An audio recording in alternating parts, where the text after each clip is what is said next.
Unozani? Mina ngu-Elias Bhatisa. Elias ngiyabona usemsebenzini lapha yona i-lockdown ayikho-affectanga wena? No. Oh, so uzama lokhu usebenza wena lesikhathi lockdown? Lokhu ngisebenza ngoba phela singama-security.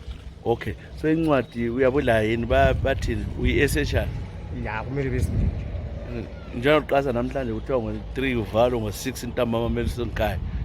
Hayi ukuthi mina ngihlala eduze so awusoze ukuphambanisa. akusoze ngiphambanise. I-COVID wena swahlatshwa yini i-vaccine? Yes, engahlatshwa. Wonke omabili? Amabili. Okay, abantu sowabona umuntu ogula nge-COVID? Kwakhathesi lapha vele ayingaboni.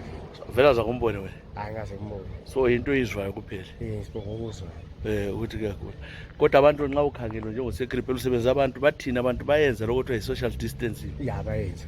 Wena uhle ubatshele udizani so? Ngiyahle ngibatshele vele befika laphana igeza izandla sanitize bese sebehamba uyabhadala.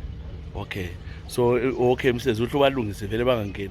Awumeleli babe yigenge hayi? Hayi.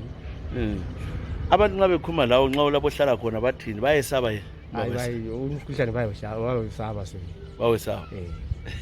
Kodwa bathini bayavuma ukuyahlatshwa abaningi ngoba bathi hayi? Hayi ungayekela kuyahlatshwa umkhuhlane ubulala kanje.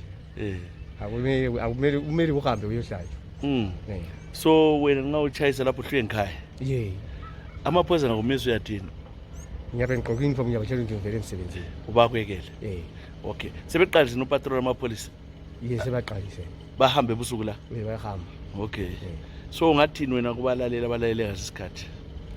Abalalele ungathini abantu ababukele khathesi ungathi benzeni ngalo mkhuhlane?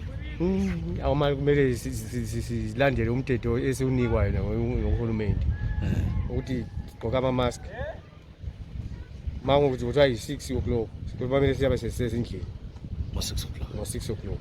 Hayi no, hayi siyabonga kakhulu mngani.